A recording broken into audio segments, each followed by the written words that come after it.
Ishami ry'umuryango w'abibumbye gita ku biribwa ryashimye umutekano w'imiyoborere iri mu bice bicungwa na AFCM 23. Iyo ni inkuru ya mbere muzisose aka kanya, ariko nanone hari n'indi nkuru yuko Minisitiri w'Intebe w'u Rwanda yatumijwe mu nteko nshingaamategeko abazwa ibibazo byinshi. Byose nibyo turi kuganira n'undi turacyari muri ya makuru agezweho ari kugenda avugwa mu bitangazamakuru bitandukanye. Ndacyari Bengoziyana ndi kumwe na Pasigovinda. AFCM 23 ishyize hanze itangazo yuko basuwe n'ishami ry'umuryango w'abibumbye gita ku biribwa PAM cyangwa se WFP bitewe n'ururimi ukoresha. Abavuga ko ryashimye umutekano n'imiyoborere biri mu bice bicungwa na AFCM 23 rinongera gushimangira ubushake bwo gukomeza bikorwa by'ubutabazi mu duce twafashwe dufite umutekano kandi tuyobowe na AFCM 23.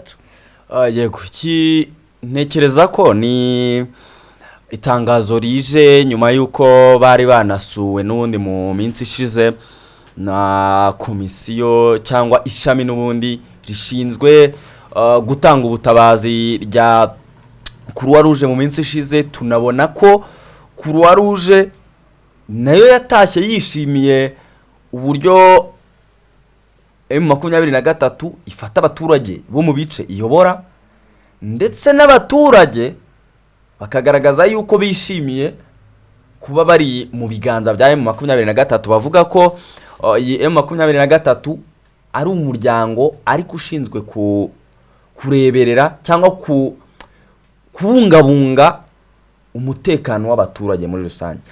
Ibi ngibi ntekereza ko biri buze kuzamura urwo rukundo, icyo cyizere, ariko biri buze kuzana umwuka navuga utari mwiza hagati y'inzego zitandukanye, kubera yuko niba iri shami rimaze gusura M23 rikemeza yuko rinyuzwe n'uburyo situation zimeze mu bice M23 igenzura, ntago ntekereza ko leta ya RDC, leta ya Kinshasa nayo iri buze guceceka. Bishobora kuza kubyara ibiganiro hagati ya leta ya Kinshasa ndetse na M23. Ariko nanone ikindi watekereza, ese M23 nyuma yuko ishimwe n'izi nzego navuga mpuzamahanga, task irabiyihe yo gukomeza kwagura ibyo bikorwa byabo, cyane ko biri gushimwa, yego, kugira ngo badasubira inyuma ubutaha ntibazanengwe. Yego, mbere na mbere reka tubanze tubanyuremo iri tangazo. Ni tangazo ariko na kuri screen yabo, ni tangazo riri mu rurimi rw'igifaransa ariko nagerageje kuri bashyira mu rurimi rw'ikinyarwanda kugira ngo babyumve neza. Batangira ati ishami ry'umuryango w'abibumbye gita ku biribwa PAM ryashimiye umutekano n'imiyoborere biri mu bice bicungwa na AFCM 23, inongera gushimangira ubushake bwo gukomeza ibikorwa by'ubutabazi mu duce twafashwe dufite umutekano kandi tuyobowe na AFCM 23. Ubuyobozi bwa politike bwa AFCM 23 bwakiriye intumwa za PAM zari ziyobowe n'uhagarariye ishami David Stevenson ari kumwe n'abakozi batatu bafatanyije. Iyi nama yabereye ku biro by'ubuyobozi bwa politike bw'ihuriro Alliance Flavier di Congo Muvuma di 23 Mars. AFCM 23 igaragaza uburyo hagenda habaho kwemera uruhare rw'uyu mutwe mu kugarura ituze mu bice bya Kivu y'Amajyaruguru na Kivu y'Amajyepfo, ibintu bituma ibikorwa by'ubutabazi n'imibereho myiza bikomeza kugera ku baturage. Ibiganiro byabaye, abagarariye PAM bagaragaje aho ibikorwa byabo bigeze mu bice biyobowe na AFCM 23, hibanzwe cyane ku bikorwa byo gutanga ibiribwa. Gahunda ya Eveshazi yiswe Chakula Sokoni ifasha abaturage kubona ibiribwa banyuze ku masoko yo mu gace batuyemo, ndetse na gahunda yo kugaburira abanyeshuri ku mashuri school feeding yashimiwe uruhare igira mu kugabanya abana bata ishuri no kuzahura ubukungu bwaho batuye. Intumwa za PAM zanagarutse ku bibazo by'ubutabazi bikomeje riza abaturage cyane cyane ingaruka gufungwa kwa banke mu bice byinshi. Ibi bituma imiryango myinshi itabasha kubona amafaranga yayo bwite, bikarushaho kongera ubukene n'ibibazo by'imibereho. Muri urwo rwego Alliance Flavie du Congo Mouvement 23 Mars yongeye kwemeza ubushake bwo gushyigikira ibikorwa byose by'ubutabazi bifite intego yo kugabanya imibabaro y'abaturage no kongera kubaka ubuzima bufite icyerekezo n'umutekano mu bice yafashe. Hanavuzwe kandi ikibazo cyo kongera gufunga ikibuga cy'indege, no gufungura ikibuga cy'indege, ikibazo gifatwa nk'ingenzi mu koroshya ibikorwa by'ubutabazi, ubucuruzi n'imibereho rusange, bikaba kigikomeje kuganirwa hagati y'impande bireba. Inama yasojwe mu mwuka mwiza ukomeza ubufatanye hagati ya PAM n'ubuyobozi bwa AFC 23 binyuze muri ubu bufatanye. Alliance Flavie du Congo Mouvement 23 Mars AFC 23 ikomeje kugaragaza ubushobozi bwo gutanga umutekano woroheje ibikorwa by'ubutabazi n'ibikorwa rya gahunda z'imibereho myiza, inashimangira icyerekezo cyayo kigamije ituze, kurinda abaturage no kongera kubaka ubukungu bw'uturere igenzura. Nuko itangazo yashyizwe hanze n'ihuriro ry'abarwanyi ba AFC 23 ryavugaga kuguvinda. Abantu barabyumva nyine nuko muri rusange M23 ndetse n'ubuyobozi bwayo baracyarwana no kubaka umubano ndetse no gushaka imbaraga zikomeza kubashyigikira, cyane ko rimwe na rimwe iyo bahanganye na leta ya Congo tujya tubona M23 imeze nkaho ari imfubyi mu kwirwanirira. Baracyashaka ayo maboko y'iyo miryango mpuzamahanga izabafasha kumvisha bya bihugu navuga bifite imbaraga biba bisa naho birwanya iyi M23, bavuga bati turamutse twashoboye kuba twabona abo bantu badushyigikira, natwe byibuze ibyifuzo byacu byajya byumvwa ariko ku ruhando mpuzamahanga.